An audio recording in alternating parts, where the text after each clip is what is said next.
मेरे को 8.5 लाख रुपए इन्होंने गवर्नमेंट ने सब्सिडी दी है मेरे सब्सिडी को। दी है जी, आपको? गुलाब के अंदर सब्सिडी दी है मेरे को। ये लास्ट स्टेज है, अभी इसको हम काटेंगे। तो इसको कहाँ से कटिंग करोगे आप लगभग? इसकी यहाँ नीचे से देखा जाता है, ये दिखाऊंगा आपको मैं। ये देखो, यहाँ से ये 2 पत्ती आ गई, 1 पत्ती ये और 1 पत्ती ये, 2 पत्ती आ गई और यहाँ से यूं कटिंग कर दिया। ये रबड़ की आती है, जैसे रबड़ की आती है, तो ये ऐसे हो जाता है। ये लो, ये 20 का बंच हो गया। अभी इसे पैक कर देते हैं। नमस्कार किसान साथियों, स्वागत है आप सभी का एग्री फैमिली के ऑनलाइन प्लेटफॉर्म पर। किसान साथियों, आज अपन बात करेंगे गुलाब की खेती के बारे में। जैसा कि किसान साथियों, आपने आमतौर पर देखा होगा कि पॉली हाउस के अंदर मिर्ची की खेती होती है, टमाटर की खेती होती है, खीरे की खेती होती है। आज आपको हम बताएंगे कि पॉली हाउस के अंदर भी अपन रोज की यानी कि गुलाब की खेती कैसे कर सकते हैं, और किसान भाई से आपको मिलाएंगे जिन्होंने बहुत ही अच्छी तकनीक से गुलाब की खेती कर रहे हैं। इनका जितना भी एक्सपीरियंस है वो आपको बताएंगे। इसमें बताएंगे कि किस प्रकार प्लांटेशन करें, कौन-कौन सी इसमें बीमारियाँ लगती है, उसका किस प्रकार कंट्रोल करें, कितना उत्पादन होता है, कितनी इनकम होती है, क्या-क्या सावधानियाँ रखें। तमाम जानकारी आज आपको हम इस वीडियो के माध्यम से देंगे। तो यह वीडियो सभी किसान भाइयों के लिए इन्फॉर्मेटिव है, और सबसे ज़्यादा इन्फॉर्मेटिव रहने वाली है जो किसान भाई जो नया पॉली हाउस लगाकर गुलाब की खेती करना चाहता है। तो वो बने रहिए आज के इस वीडियो में, वीडियो पूरा देखें। और जो किसान भाई हमारे चैनल पर नए हैं, चैनल को सब्सक्राइब कर लें ताकि हमारी नोटिफिकेशन सबसे पहले आप तक पहुंच जाए। तो शुरू करते हैं आज का वीडियो। तो सबसे पहले मैं चाहता हूं कि किसान भाइयों को एक बार अपना परिचय दीजिए आप। मेरा नाम राम कुमार चौधरी है। मैं इस बसेड़ी गांव का रहने वाला हूँ, जयपुर जिला का निवासी हूँ। तो आपके मन में ये विचार कैसे आया कि अपन को गुलाब की खेती अपन पॉली हाउस में करें? क्योंकि अपन जनरली फील्ड में देखते हैं कि लोग खीरे की खेती करते हैं, मिर्ची जी, की करते हैं, जी, टमाटर की करते हैं, लेकिन मैंने लोगों के पास में देखा नहीं कि गुलाब की खेती करते हैं। जी। तो आपके फार्म पे मैंने देखा है कि गुलाब की खेती है, तो ये आपके मोटिवेशन कहाँ से मिला? जी, हमारे डिपार्टमेंट यहाँ जो दुर्गापुरा से डिपार्टमेंट से अधिकारी लोग हमारे को पूना घुमाने के लिए लेके गए थे। लेके गए। तो वहाँ पर जब पूना में हमने देखा तो ये गुलाब की खेती चल रही थी। तो फिर उस वक़्त तो हमारे से ही चर्चा हो नहीं सकी। तो वहाँ पहले एक बार तो देख के आ गए हम। फिर दोबारा हम हमारे खुद के खर्चे से जाकर उनसे बातचीत की और अच्छी-अच्छी जो भी जायज़ जो चीज़ देखनी है वो चीज़ देखी, नर्सरी वालों से बात की और उनसे मुलाकात करके फिर वापस आकर हमने यहाँ गुलाब की खेती लगा गुलाब की दी। खेती स्टार्ट की। तो जी, जो आपने अभी ये पॉली हाउस लगा रखा है, जी। ये कितने मीटर स्क्वायर का है? ये 4000 स्क्वायर मीटर का है जी। 4000 मीटर। और इसमें कितने पौधे हैं अभी वर्तमान में? 30,000 पेड़ हैं। 30,000 पेड़ है। जी। तो जैसे आपने ये पेड़ों की जो प्लांटेशन किया वो कौन से महीने में किया था? ये 17 दिसंबर में किया था, 2023? 2023। 2023 में। जी। तो उसके बाद में पहली फ्लोरिंग अपन कब स्टार्ट हुई आपके? ये करीबन ढाई से 3 महीने में डिवाइन तो 2.5 महीने में टूट जाती है। इसे तो बंच कहते हैं और ये बगल की आती है उसे डिवाइन कहा जाता है। ये तो हो गई डिवाइन, हाँ, और ये हो गया पंच। बंच हाँ, ये तैयार हो जाता है। हाँ जी। एक पौधे पे लगभग कितने मतलब फ्लावर हो जाते हैं आपके? ये तो शुरुआत में तो पहले तो एक निकलता है, हाँ, फिर इसको 2 पत्ती छोड़ के काटा जाता है। 2 पत्ती छोड़ के काटा जाता है इसको। नीचे से? हाँ, जैसे फूल आ गया इसको 2 नीचे 2 पत्ती छोड़ के काटेंगे। फिर वहाँ से उसकी आँख निकल जाएगी हाँ, जो पत्ती के पास में पत्ती के से, पास तो में। उसके 1 से 2 निकलेंगे। फिर वो 2 को काटेंगे तो 2 से 4 निकलेंगे। फिर 4 को काटेंगे तो 4 से 8 निकलेंगे। ऐसे प्रोडक्शन बढ़ता ही जाता बढ़ता है। जाता है। आगे जो 5 से 7 साल तक लगातार ये बढ़ता ही जाता बढ़ता है। ही जाता है। जी। तो यानी कि लगाने के बाद में 3.5 महीने के लगभग अपनी फ्लोरिंग स्टार्ट होने के बाद में रोज कंटिन्यू तुड़ाई करते हो? 1 दिन छोड़ के 1 दिन एक दिन छोड़ के? हाँ, 1 दिन छोड़ के 1 दिन कटाई करता हूँ मैं। तो रोज की मतलब कितनी तुड़ाई हो जाती है आपके?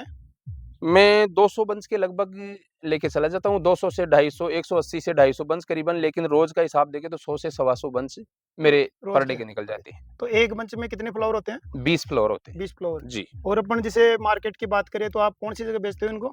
पहले तो हमने शुरू-शुरू में जयपुर ही भेजा था, अच्छा। लेकिन जयपुर हमें वो नहीं मिला जो मिलना चाहिए था। जयपुर में नुकसान रहा, इसकी मार्केटिंग सेल ठीक नहीं है। फिर हमने खाटू श्याम जी मंदिर है यहाँ एक श्याम जी पर्यटक का? स्थल है, हाँ, खाटू श्याम जी महाराज का मंदिर है। तो वहाँ जाकर हमने बातचीत की, तो वहाँ हमारे को कुछ अच्छा खासा वो मिला, रे पैसे का जुगाड़, रेट वगैरह? रेट बहुत अच्छी मिली। तो हम वहाँ 1 दिन छोड़ के 1 दिन इसीलिए कटाई करते हैं कि हम ट्रांसपोर्टेशन जाने-आने में हमारी गाड़ी से पहुँचा सकें। इसलिए 200-250 बंचों को एक साथ गाड़ी में रखकर वहाँ ले जाकर बिक्री कर देते हैं। तो जैसे एक बंच में 20 फ्लोर है, जी। तो एक फ्लोर की लगभग रेट कितनी मिल जाती है आपको? ये 20 का बंच हम तो इकट्ठा देते हैं, अच्छा, उसकी रेट ₹80 से ₹350 तक की हो जाती है। मतलब मार्केट के हिसाब से? मार्केट के हिसाब जैसे से मेला वगैरह रहता है तो रेट अच्छी मिलती है? बहुत अच्छी मिल जाती है। और नॉर्मली अपन को 80 तो कभी एक आध बार आया, नहीं तो 100 रुपए मान लो। 100 रुपए मान के 100 रुपए से 350 रुपए तो अभी 130, 40, 50, 150 रुपए तक का ये बिक रहा है इस बिक टाइम। रहा है। जी। और अपन जैसे बात करें इसके अंदर कीट वगैरह कोई लगता है, जैसे अपन शुरू में लगा दिया उसके बाद में? इसमें कीट भी लगता है। इसमें एक तो ये आती है माइट। माइट। हाँ, जो रेड माइट, येलो माइट आती है। हुँ, तो बर्ड माइट भी आ जाती है। तो और एक डाई बैग, डाउनी मिल्ड्यू, ये भी आता है। ये सकिंग बीमारी पेस्ट भी पे हो भी आ जाती है। जाता है कोई बीमारी, ये थ्रिप्स आ गया वैसे, तो ऐसी इन बीमारियाँ तो आती है। हाँ, तो डाईबैक जैसे अपने हो जाती है तो नुकसान सबसे ज़्यादा डाईबैक से होता है कि बहुत आप? ज़्यादा नुकसान होता है, डाई बैग का बहुत ज़्यादा नुकसान है। पेड़ ऊपर से सूखता-सूखता नीचे सूख जाता है, जैसे ये टहनी है। किसान भाइयों, अब ये डाई बैग का पूरा ध्यान रखना है। डाई बैग इसे कहते हैं। ये ऊपर से सूखता-सूखता चला गया और ये जहाँ यहाँ लास्ट में ये कटिंग कर ली हमने। ये अपनी कटिंग हो गई। ये कटिंग हो गई। ये इसे डाई बैग कहा जाता है। ये ऊपर से सूखता-सूखता चला गया पेड़। तो फिर इसके बाद में पौधा खराब हो जाता है ये पूरा। पौधा खत्म हो जाता है। अब इसकी कटिंग हो गई तो ये आगे पौधा बच गया। और जैसे मान लो डाईबैक लग गया तो इसकी टाइमली कटिंग करना ज़रूरी है? टाइमली कटिंग करना ज़रूरी है। नहीं तो ये आगे नहीं, बढ़ता आगे जाएगा? बढ़ता ही जाता है। नहीं, ऐसी कोई बात नहीं। दवा से भी रुकावट आती है। आती है। हाँ, दवा से और कुछ रुकावट आ कटिंग से जाती है। फ़ायदा है? कुछ कटिंग से भी और दवा से भी। दवा का स्प्रे करने के बाद अगर बंच काटते वक़्त अगर उसकी कटिंग कर देते हैं तो वो आगे बढ़ना बंद हो जाता है। बंद हो जाता है। जी। तो रामकाज जी, किसान भाइयों को बताइए कि आप अपने जैसे गुलाब की कटिंग तोड़ते हो, आप कटिंग करते जी, हो, जी। तो कितनी लंबी इसकी साइज़ रखते हो? अच्छा। और कब इसकी मतलब कटिंग करते हो? तो एक बार अपन को लाइव बताइए आपके देखो, साथ। ये सामने ही दिख रहा है। पहले तो ये इस हालत में पेड़ नीचे से निकल कर आता है। ये 40 दिन का खेल होता है इसका। 40 दिन का। जहाँ फुटान निकल के आ गई ना, ये देखो, ये फुटान है ये। ये फुटान कहते हैं इसकी, ये फुटान आ ये गई। वाली, ये फुटान है। ये फुटान है। तो ये फुटान निकलते-निकलते पूरा बंच बनेगा, तब तक 40 दिन लग जाते हैं इस इसको। प्रकार से। हाँ, ये गाँठ बन गई। हाँ, फिर इस गाँठ के बाद में ऐसा फूल खुलेगा। खिलेगा। फिर ऐसा फूल खुलने के बाद में ये ऐसे इस पोज़ीशन पे आ जाएगा। इस अब ये पोज़ीशन। लास्ट स्टेज है। अब इसको हम काटेंगे। तो इसको कहाँ से कटिंग करोगे आप लगभग? इसकी यहाँ नीचे से देखा जाता है। ये दिखाऊँगा आपको मैं। ये देखो, यहाँ से ये 2 पत्ती आ गई, 1 पत्ती ये और 1 पत्ती ये। 2 पत्ती आ गई और यहाँ से यूँ कटिंग कर दिया जाता है। हुँ, अब 2 पत्ती रह गई तो वहाँ 2 पत्तियों में 2 से 4 वहाँ फुटान आ जाएगी दोबारा उसमें। नई फुटान। नई फुटान आ जाएगी और इसे काट दिया जाता है। ये करीबन 2.5 फीट का है। ढाई ढाई फीट का। हाँ, 2.5 फीट और का। जैसे इस पर ये काँटे हैं, ये तो तब मशीन से छुलाई होती है घर मशीन पे। से छुलाई होगी इनकी, है जी, ना? हाँ, बिल्कुल तैयार करके पूरा, हाँ। और फिर आप बंच तैयार करते हो। बंच तैयार कर देते हैं, हाँ। तो शुरुआत में इसकी फुटान भी तोड़ी जाती है। जैसे ये है पेड़, हुँ, अब इसकी फुटान आ रही है इसमें।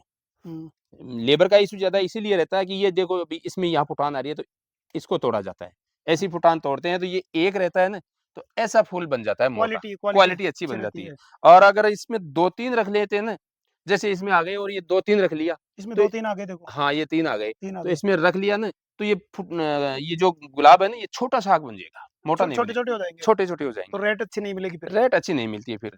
अभी ये गुलाब बिकेगा अभी ₹20 से कम नहीं मिलता है। ये 20-25 रुपए में अच्छे गुलाब का, हाँ, वहाँ 20 से 25 रुपए में आराम से बिक जाता है मार्केट में वहाँ। आराम से मिल जाए। इनकी कटाई हो गई, आपने कटिंग कर ली। जी, कटिंग करने के बाद में जो ये काँटे हैं वगैरह, जी, इनको आप, ये जो मशीन आपने लगा रखी है, इससे किस जी। प्रकार इनको हटाते हो? एक बार किसान भाइयों को आप लाइव दिखाएँ। ठीक है जी, मैं दिखाता हूँ। हाँ, ये लो। ये मेरे को दो, इनको काँटे रहते हैं ना, हाँ, तो ये मशीन चालू हो जाती है और इसमें इसको यूँ किया जाता है। यूँ कर दिया जाता है। ये देखो, क्लियर हो गया। बिल्कुल हट गए काँटे। हाँ, बिल्कुल क्लियर हो गया। बिल्कुल क्लीन हो गया। जैसा कि आप देख सकते हैं कि इसमें जो आराम से काँटे इस पकड़ सकते मशीन हो। से आपने हटाए हैं और पूरे काँटे इसमें हट गए। ये रबड़ की आती है, हुँ, जो ऐसे रबड़ की आती है, तो ये ऐसे हो जाता है। ये लो, ऐसे हो जाता है। जैसा कि ये रबड़ के नोड लगे हुए हैं, इनमें देख सकते हैं आप, जिनसे ये पूरे काँटे इनके हट गए हैं और ये कटिंग बिल्कुल तैयार हो गई। एकदम हाथ में पकड़ सकते हैं अपन किसी भी प्रकार से। जी, अब और इसका बंच बाँध देते हैं। अब इसका अपन बंच बाँध देते हैं, हाँ, छँटाई करके बाँधते हैं, छोटा अलग, मीडियम अलग, मीडियम बड़ा अलग, हाँ, छँटाई करते हैं कटिंग के इसकी, हिसाब से। कटिंग के हिसाब से। तो एक बार आप बंच भी कैसे तैयार करते हैं, एक बार किसान जी, भाइयों को आइए, बताइए? आइए। इसमें क्या है, वहाँ से सफाई कर दी अपनी मशीन से। काँटों वगैरह की। हाँ, काँटों की सफाई करने के बाद एक जगह इकट्ठा कर लेते हैं, फिर यहाँ ऐसे लगाते हैं। जैसे सबसे छोटा एक साइड में कर दिया ये, अच्छा, उससे बड़ा फिर ये है, उससे बड़ा फिर ये है, फिर ये बड़े आ गए। तो ये ग्रेडिंग हो गई एक तरह से, ग्रेडिंग कर दिया आपने। ग्रेडिंग कर दी। तो ये बड़े बंच तो थोड़े महँगे ज़्यादा जाते हैं और ये छोटे बंच थोड़े कम जाते हैं। तो ये छोटे बंच 100 के जाएँगे, तो ये 140 के जाएँगे। रेट का फ़र्क है मतलब। रेट का फ़र्क रहता है। तो इसमें सेंटीमीटर के हिसाब से नापा जाता है, उसी हिसाब से वहाँ रेट तय होती है, रेट फिक्स होती है भाई लंबाई के आधार पर। लंबाई के आधार पर। तो ये बड़े बंचों के बीच में अभी एक बंच बांध के आपको दिखाऊंगा मैं। बड़े हाँ। बंचों के बीच में ये छोटे लगते हैं। जैसे मान लो ये बंच आ गया, ये बड़ा है, तो इसका ये दूसरा इसी का लगाएंगे ना अपन दूसरा बंच यहाँ, अब यहाँ। इतनी दूरी पे जाके लगता है वहां पर, तो ये इतना गैप आ गया तो ये नुकसान हो गया, अपने कटिंग हो गई। और इसकी बजाय अपन इसको लगा दिया, इसको लगा दें, ये फूल यहाँ लग गया तो ये बराबर आ गया। बराबर आ गया इसमें। इसमें ये प्रॉफिट होता है, प्रॉफिट तो होता है। बंच बड़ा बन जाता है। एक बंच आपको मैं बांध के भी बता देता हूँ। बताइए। जी, देखो इसमें क्या है, ये सफाई करने के बाद, छटाई करने के बाद, ये एक जिल्ड लाया जाता है, बनवाकर मशीन से बनवाकर, ये पैकिंग बनाने के लिए। कागज की। हाँ, ये कागज की पैकिंग मशीन से बनवा कर लाते हैं। तो फिर इसकी कटिंग करवा ली जाती है। कटिंग करवा। जी, कटिंग यही हम ही करते हैं कटिंग। खुद ही। कटिंग करके बाद में अब इनको बंच बांध देते हैं। बंच बांध। ये रबड़ की थैली आती है जो रबड़ से पैकिंग कर देते हैं इनको। ये रबड़ वगैरह काम में लेते हो आप? जी, अभी इसको बंच बांध के आपको मैं बता ये देता 2 हूँ। ईंट लगा ली? हाँ, ये दोनों ईंटें लगा दी दोनों साइड में, ताकि ये बिखरे ना। बिखरे नहीं। जी। सेट हो जाए। सेट हो जाएगा। अभी इसमें मैं बंच बांध के बताता हूँ आपको। बंच में भी ज्यादा समय नहीं लगता है। जैसे अच्छा। 4 फूल तो आगे नीचे डाल दिया, अच्छा, ये ऐसे डाल दिया। पास में ले आओ। हाँ, अब ये छोटे वाले फिर दूसरे लेंगे 4 फूल, क्योंकि ये अच्छा। एक साइज के लेंगे ना, हाँ। तो फिर कटिंग हो जाएगी तो नुकसान हो जाएगा अपने को। अब ये छोटे वाले ले लिए, इतना गैप रखेंगे इसमें। इतना गैप रख दिया आपने ना? इतना गैप रख दिया, और इधर भी ये देखो बराबर आ ये गई। फ्लोर भी खराब नहीं होगा दब के? दब के खराब नहीं होगा एक दूसरे से? जी जी। फिर 4 आगे लगा दिया, ये 4 फिर आगे लग गए, आगे लग गए। और फिर ये 4 पीछे लग गए। अच्छा। ये 4 फिर पीछे लग गए, और ये 4 आगे होते ही पूरा बंच 20 का हो गया। फोन साइलेंट कर दो। ये 4 आगे हो गए ना, ये 20 का बंच हो गया। अब इसे पैक कर देते हैं, यूं पैक करके ये रबर डल गए। ठीक है। अब इसको यहाँ से कटिंग और करेंगे। अच्छा, यहाँ से कटिंग और करोगे? जी, ये है ना, इसका जुगाड़ मैं आपको बताता हूँ लाइव। यहाँ से कटिंग और करेंगे इसकी, देखो यहाँ से ये कटिंग करके, अब ये बराबर आ गए पूरे, क्योंकि अगर आगे पीछे रहते तो पानी नहीं चढ़ता इसमें, पानी नहीं चढ़ता। तो ये कटिंग करके इसमें रबर डाल देते हैं, फिर बिखरता नहीं है। अब इसको कैसे फेंक दो, किधर से फेंक दो, कोई दिक्कत नहीं है। अब इसको बाद में ये जो पहले लगाए हुए हैं, और ये भी, अब इनमें से ये देखो बंच बांधे हुए हैं, ये देखो ये बंच बांधे हुए हैं सभी में, एक में 20 25 30 के लगभग में आ जाता है। तो फिर इसमें यहाँ पानी में लगा देते हैं। तो पानी में लगाने से अब ये पानी उठाता रहेगा, चाहे 8 दिन तक रख लो, खराब नहीं होता है। फिर ये पानी डाल देते हैं पहले टंकी में, सिंपल पानी। हाँ, सिंपल सादा पानी रोज सफाई करके डालते हैं। फिर इसको इसमें रख देते हैं, ताकि ये पानी उठाता रहेगा, अपने पानी उठाता रहेगा, खराब नहीं होगा। ये 8 दिन तक खराब नहीं होता है। फिर 8 दिन तक खराब नहीं होता? बिल्कुल 8 दिन तक खराब नहीं होता है। मैंने 8 दिन तक रोक के देखा है, कई बंचों को 8 दिन तक खराब नहीं होता है। ये हो गया। आपने ये पोली हाउस के अंदर गुलाब की खेती करी, इसमें आपने 4000 मीटर स्क्वायर में लगाई जी। तो हमारे जो कृषि विभाग राजस्थान सरकार से आपको कुछ इसमें सहायता वगैरह मिली है? जी, राजस्थान सरकार का बहुत बहुत धन्यवाद कृषि विभाग का, जो कि मेरे को 8.5 लाख रुपए इन्होंने गवर्नमेंट ने सब्सिडी दी है। सब्सिडी दी है आपको? जी, गुलाब के अंदर सब्सिडी दी है मेरे को। टोटल 8 8.5 लाख हाँ, पूरा लगाने के बाद में? हाँ, लगाने के बाद में देखकर वेरिफिकेशन करके 8.5 लाख रुपए मेरे को सब्सिडी दी है गवर्नमेंट ने। सब्सिडी। बहुत बहुत धन्यवाद है उनको। तो रामकुमार जी, बात करें अपन, जैसे कोई नया किसान भाई लगाना चाहता है और वो देखता है कि भाई इसमें कितनी अपनी बचत है, उसके हिसाब से वो प्लान कर रहा है, तो आप हमारे किसान भाइयों को बताइए कि इसमें लगभग कितना खर्चा आ जाता है और कितनी इनकम इसमें हो जाती है? देखो सर जी, मैं तो यही कहूँगा कि यहाँ लेबर का इश्यू ज़्यादा रहता है इसमें। अच्छा। तो यहाँ लेबर भी ज़्यादा लगती है। लेबर से लेकर, फर्टिलाइज़र से लेकर, इंसेक्टिसाइड, फंजीसाइड, जो मेडिसिन से लेकर ट्रांसपोर्टेशन तक, लास्ट पूरा जो खर्चा है, वो 100 रुपए का अगर इनकम आती है तो 50 रुपए का खर्चा बन जाता है, यानी 50%। जी। अगर मार्केट का इश्यू थोड़ा ज्यादा हो जाए तो 50% से कम हो जाता है। मार्केट इश्यू अगर वहाँ कम मिलता है, जो अभी रेट चल रही है उस हिसाब से मिलता है, तो 50% खर्चा हमारे आता है, चाहे दुनिया के कितना भी हो, मेरे 50% खर्चा आ रहा है। और जैसे मान लो कोई नया किसान भाई अपने गुलाब की खेती के बारे में सोचे, हाँ, कि अब मेरे को गुलाब की खेती करनी है जी, तो सबसे पहले वो कौन कौन सी बातों का ध्यान रखे, या क्या क्या सावधानियां वगैरह रखे, इसमें कितने तो पानी की जरूरत पड़ती है? देखो सबसे पहले तो यही बताऊंगा कि जिस इंसान के पास पर्याप्त पानी हो, खूब अच्छा, वही इस गुलाब के बारे में फंसे, क्योंकि इसमें पानी इतना लगता है। गर्मी के सीजन में मेरे पास 1.25 बीघा पक्की जमीन का फार्म पॉन्ड है और खूब फुल भरा हुआ था। लेकिन और अन्य पोली हाउस भी मेरे, उनमें पानी जाते-जाते आधा वो बच गया था डैम, उसके बाद आधा गर्मी-गर्मी में इसमें खाली हो गया क्योंकि ऊपर टॉपर चलाने पड़ते हैं, यहाँ ड्रिप चलानी पड़ती है और ये मिनी स्प्रिंकलर देख रहे हो आप, ये मिनी लगे हुए हैं पूरे प्लांट में, तो ये मिनी भी चलाने पड़ते हैं, तब जाकर ये गर्मी के अंदर बचाया जाता है, नहीं तो गर्मी में बच नहीं पाता है अपना। सेंसिटिव पौधा है सबसे ज़्यादा। जी, यहाँ टेम्परेचर ज़्यादा रहता है अपने, टेम्परेचर ज़्यादा रहता है। बहुत ज़्यादा रहता है टेम्परेचर, और उसके बाद ये जो नेट लगा हुआ है, ये तो सभी के लगता है पोली सभी के हाउसों में, लगता है। ये नेट भी फैलाना पड़ता है। जिससे टेम्परेचर तापमान कंट्रोल हो। जी, तापमान कंट्रोल करने के लिए तो 50% तापमान को कंट्रोल कर देता है ये।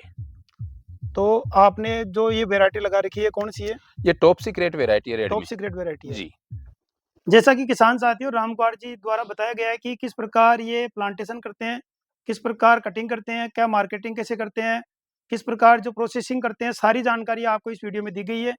तो वीडियो कैसी लगी है कमेंट करके बताएँ और वीडियो अच्छी लगे तो अधिक से अधिक किसान भाइयों तक शेयर करें, ताकि ये जानकारी उन तक भी पहुँच सके। तो मिलते हैं फिर एक ऐसी नई वीडियो में, तब तक के लिए जय जवान, जय किसान। जय जवान।